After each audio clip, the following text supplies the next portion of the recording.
In today's video, I'm going to show you a unique way of approaching how to be happier at work.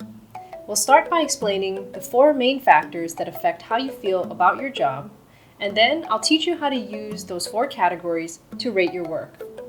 Afterwards, I'll also give you some practical suggestions for making improvements in each of those 4 areas.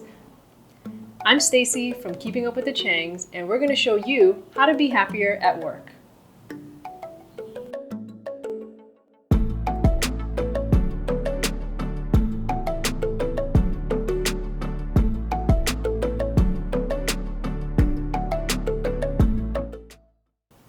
Have you ever stopped to think about how much time and energy gets consumed by your work?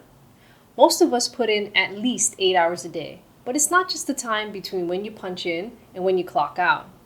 Think about how different your life is on a weekday compared to a weekend. On any given workday, most of us will get up early, shower, groom and dress up, pack our stuff for work, make our way there and back, and even after you come home, you still have to get things ready for the next day so you can do it all over again. And with all that extra prep and commute time, you could easily be adding an extra 2 to 4 hours a day on top of what you're already working. And that's not counting overtime and any volunteer hours you put in. That's a lot of time to be spending 5 days a week. But it's not just your time, it's your energy too. Even after you're done with work, it's not like you're back at your A game when it comes to your energy level. The amount of attention and energy you give to your family after work on a weekday is really different than what you give them on a Saturday or Sunday, right? In fact, most of us are so tired after we come home from work, we all have specific routines just to unwind and veg out because that's how tired we feel. And we repeat this pattern week in and week out for over 40 years of our lives. So to put that in perspective, let's say you're in your mid-30s like me. You've probably been working full-time about 10 years or so now. That means you're only a quarter of the way to being done working. That entire time that you've already been working, you're going to have to do that 3 more times. So knowing how much time and energy that your job consumes, we should be confident that it's all worth it, right? But are you sure that your job does in fact contribute to your overall happiness? It's really easy to slip into the routine of things and forget to think about stuff like this. But our goal today is to put your happiness back on your radar because you do deserve the best well-being you can get. To start things off, you want to first understand the 4 main factors that affect how happy you feel about your job. The first factor is enjoyment, or whether or not you like doing what you do. You've probably heard the saying, if you find a job doing what you love, you'll never have to work a day in your life. That's kind of the sentiment behind enjoyment, because if you find doing what you do fun and interesting, going to work by itself can be a source of happiness for you. If, on the other hand, you're not a big fan of what you do, and you find it uninspiring or even agonizing, work can easily become a source of dread. A second factor to consider is your success level, or whether you're good at what you do. At the very least, most people do not want to be terrible at their job, because that kind of struggle is no fun, and it just causes extra pressure and stress on your work life. Not only do people prefer to be on the better half of the spectrum, they actually thrive when they're there, because getting praise from your customers or your boss, or crushing your work goals, that can all provide you with a sense of pride and a sense of fulfillment as well, which contributes to your overall work happiness. A third factor to consider is social connection. Having work friends is awesome, right? Being liked and feeling like you connect with people makes a huge difference in your work experience. Imagine going an entire day without interacting with your coworkers at all. No talking with them, joking around, even venting. It's kind of unpleasant to think about, yeah? For some people, social connection is really the only reason they're still at the workplace they're at. In fact, there are some who continue to work even when they don't need money anymore, just because they want that social element in their life. That tells you how powerful social connection is. But if you fall on the other end of the spectrum and you feel isolated or alone, that could be a big reason why you might feel negatively about your job. The last factor to consider is money. Earlier, we talked about how time-consuming and draining and exhausting work can be, and based on that alone, it's not surprising why people don't feel so great about going to work. But we don't do all that for nothing, right? In exchange for giving all that up, we get paid. So it's not just us giving and giving and giving, we get something in exchange to offset the negative. So why doesn't it feel like a fair and balanced exchange? The secret has everything to do with how you use your money. Most people don't give a second thought to what kind of life they want and how they can use their money to build that. So most of them just spend their money mindlessly on things that ultimately don't matter to them. And when all is said and done, there is no sense of progress or even happiness. So all they feel is they've given and given and given to their jobs, and they don't feel like they got anything in exchange. All bad, no good, perfect recipe for feeling better about work. But if you handle your money differently, you can be making progress towards a life you dream of. You can get the things you want and align your spending with your values, which can completely change how you feel about money and your job. When you live like that, money excites you because it's the paint you use on this canvas we call life. Money shouldn't be about what's left after life happens. Money should be what you use to create the life of your dreams. Once you feel good about money, work becomes the activity that gives you the means to live the life that you want. Your job becomes something that enhances your life rather than gets in the way of life. And can that change your feeling about work? Definitely. So now that you understand the 4 categories that affect how you feel about your work, it's time to rate your job in each of those areas to see where you can make improvements. To do that, start by rating your job in each of the separate categories on a scale of 1 to 10. 1 meaning this particular element makes me very miserable, or 10 meaning this element brings me a lot of happiness and satisfaction. For example, take the enjoyment factor. Think about whether you like doing what you do, and consider whether your feelings about your enjoyment influences you and makes you happier or unhappier about your job. I find that it helps to start in the middle, at 5, which is neutral, and then think of which way you lean. If you find that the lack of enjoyment does cause you some unhappiness, then rank yourself on a 1 to 4, depending on how unhappy it makes you. On the other hand, if you find that your enjoyment tips you towards the positive side, you can go ahead and put yourself somewhere between a 6 and 10, depending on how you feel. While you're going through the ratings, feel free to make notes about why you gave each particular category the score that you did. Did you find that you particularly love or hate something about your job? Sometimes you don't think about this stuff until you actually write it out. Now you can use any old piece of paper to do this, but if you would like to download the free worksheet that we created just for this topic, feel free to sign up for our Keeping Up with the Changs resource vault to get free access to the worksheet using the link in the video description below. Now initially your goal isn't necessarily to be a perfect 10 in all of the categories because that's not very realistic.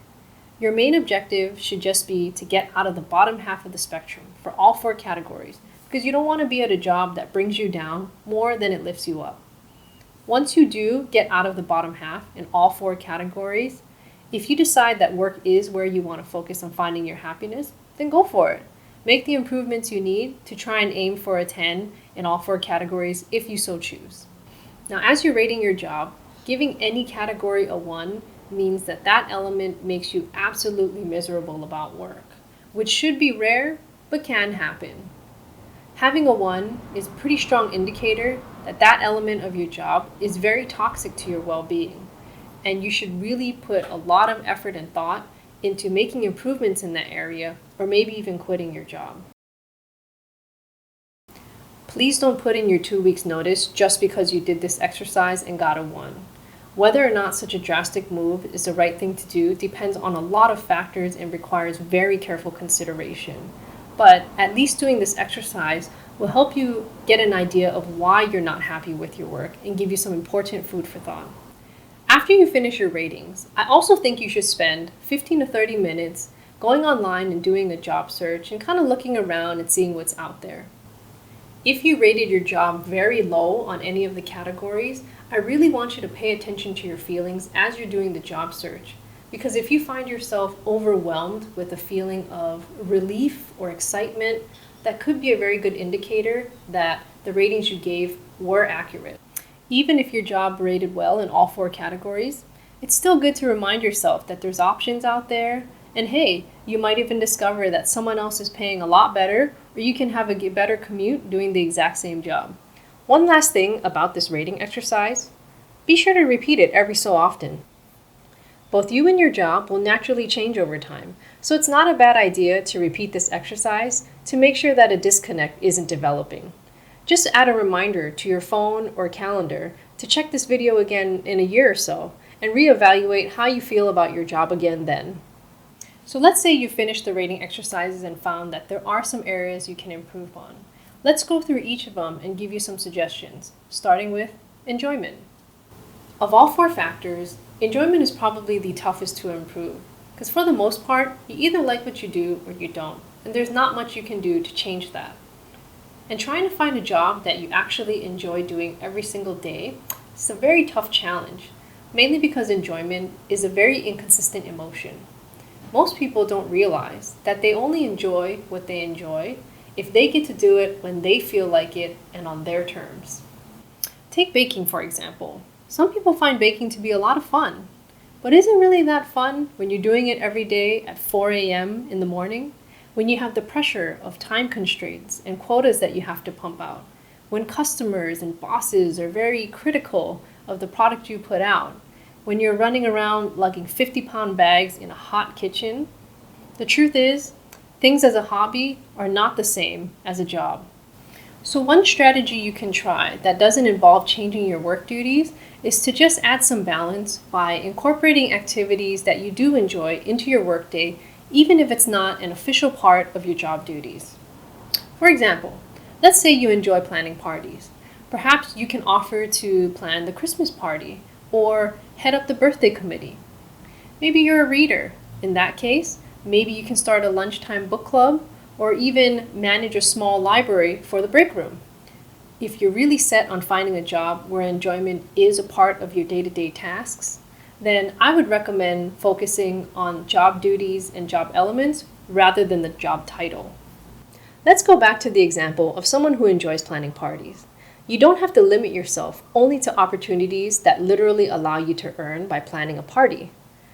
Maybe the thing you enjoy doing is coordinating a lot of things under one bigger theme. By that token, you might enjoy being a corporate event coordinator or being the main person who runs the big fundraiser for a nonprofit. Maybe even being a travel agent would work, because all of those positions use some of the similar skills that a party planner might need to use. Another area that you might want to work on is your success level, especially if you're not doing so good at your job. Compared to enjoyment, I think this factor is a much better place to invest your time and energy because it's a lot easier to get better at your job than to find something that you enjoy doing every single day consistently. Plus, working on getting better at your job has a lot of other benefits that come with it. If you get better at what you do, it tends to become easier and you'll probably reduce your stress. You can also set yourself up for more chances at promotions and raises, which is always good. On top of that, your workplace is far more likely to support your efforts. It's not a very compelling ask to request your boss give you only work that you enjoy. But if you ask them to help you get better at what you do, your employer stands to benefit if you succeed, so they're way more likely to provide you with support and even resources. Another big plus of working on getting better is that your efforts can continue to benefit you even on future jobs. This is 100% true if you're working on a skill that's used by multiple companies or industries, but even if you're focusing on something specific to your employer now, the fact that you're taking initiative is an anecdote that you can provide on your resume or on job interviews to show that you take initiative and you're a much better and more marketable employee. So what are some things you can do to get better at work? The best thing to do is to start by asking your boss. It's kind of their job to know how you're doing, so they're probably already well aware of the areas that you could use the most improvement in.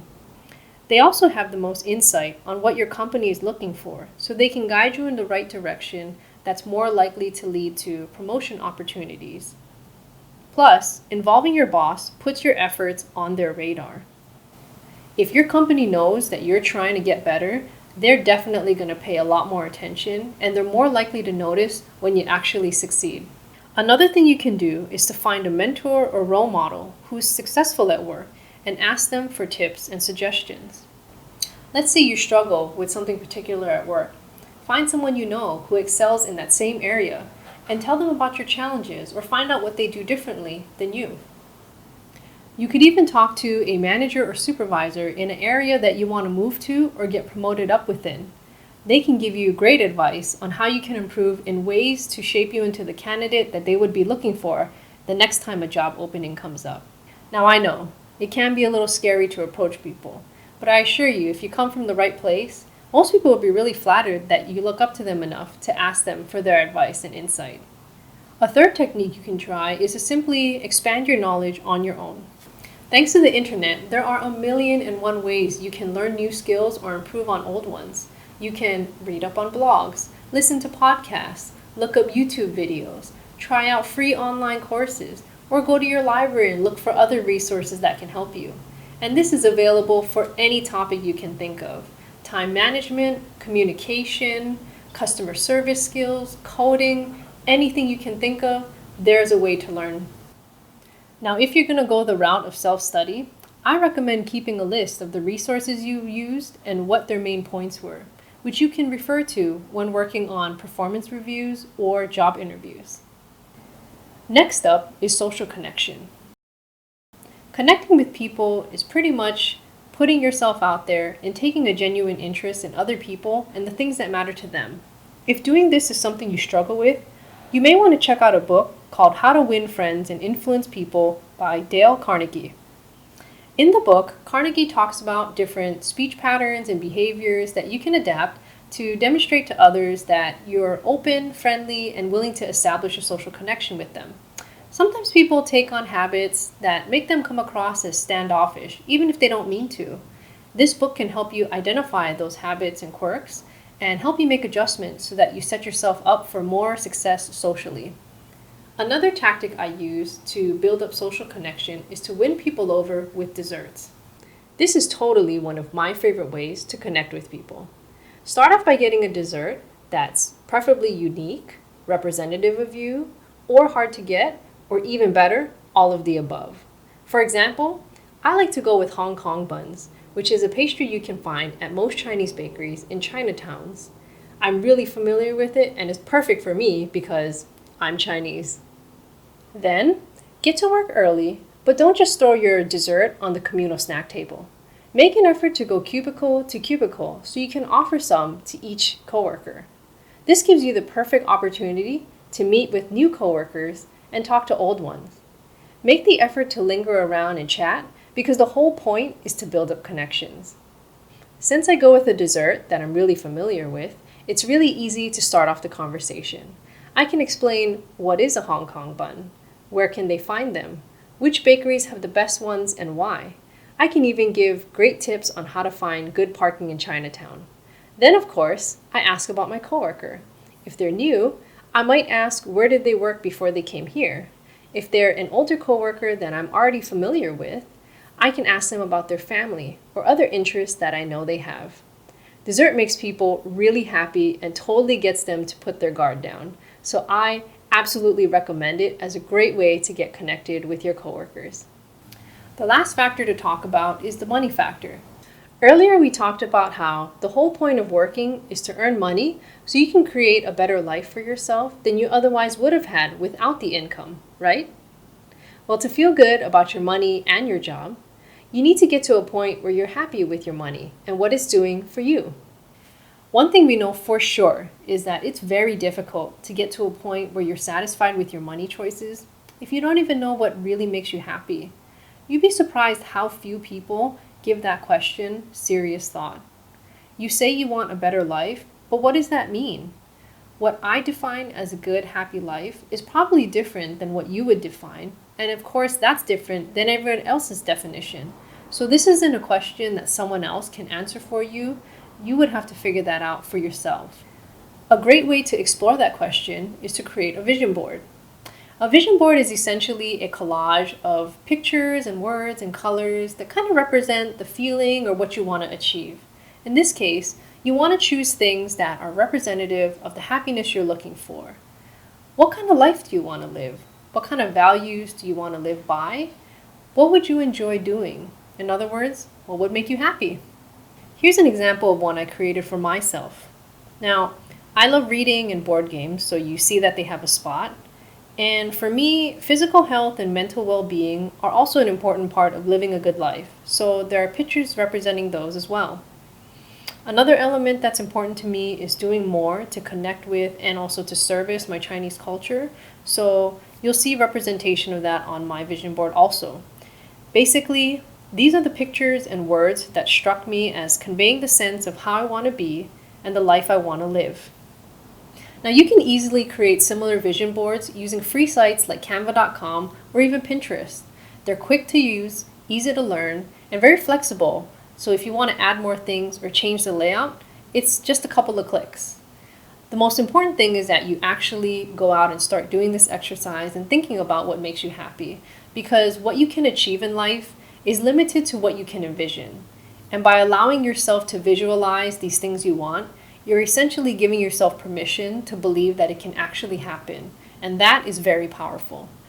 Vision boards are most helpful if you have an idea of what you feel is missing from your life, but if you've never given this topic any thought and you have no idea how to envision this, I'd recommend reading The Passion Test by Janet and Chris Attwood. Now this book has a lot of helpful exploratory exercises that will get you thinking about what makes you happy and what your passions in life might be. It also has useful exercises for helping you prioritize them so you can focus on the things that matter to you the most. Once you've given some thought to your happiness and passion, and you have an idea of what you want to go after, it's time to start putting that at the forefront of your mind and making decisions that are more in line with moving towards that goal. One exercise that might help you with that journey is an exercise where you try to predict your spending. Many believe that the number one financial obstacle in the way of their happiness is that they don't have enough money to go around, but I don't think that's totally true. People have a tendency to overinflate the effect that bills have on their finances, and they also conveniently forget about all the non-essentials that they spend on every day. Once people realize the huge disconnect between where they think their money is going and where it's actually going, that can be the first step for you realizing that you have more money to put towards your goals than you think. So start by pulling out a blank calendar and try to predict when you'll spend money on anything for the next month. Start with your bills, then walk yourself through your days and write down any spending you think you'll do, even if it's for something as small as a soda from the vending machine. Now, doing this part of the exercise alone can be eye-opening because some people don't realize that they spend money every day, multiple times a day.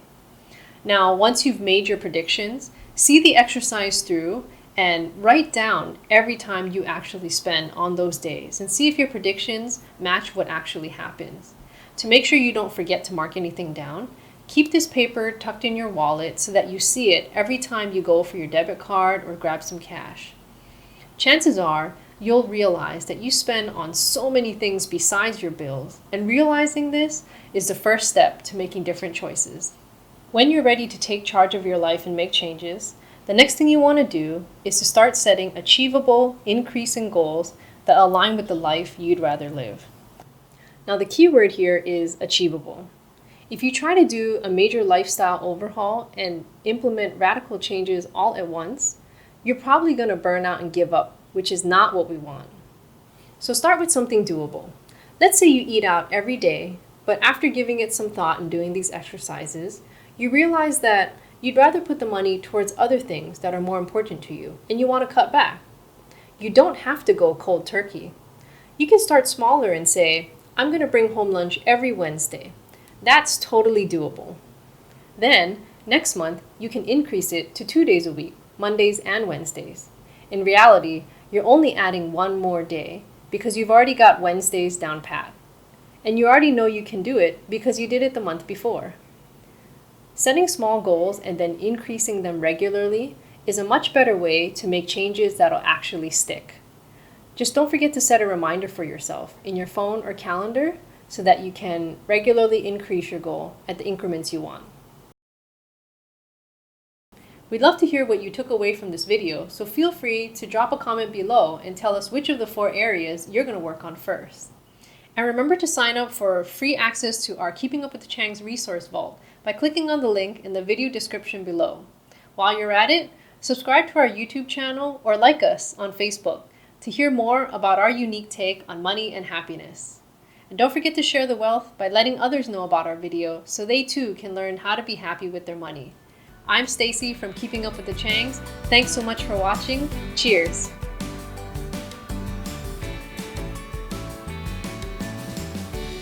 Whoa! My cat needs to get out from under the curtain. Really? Really? No, Millie, stop playing. Ah!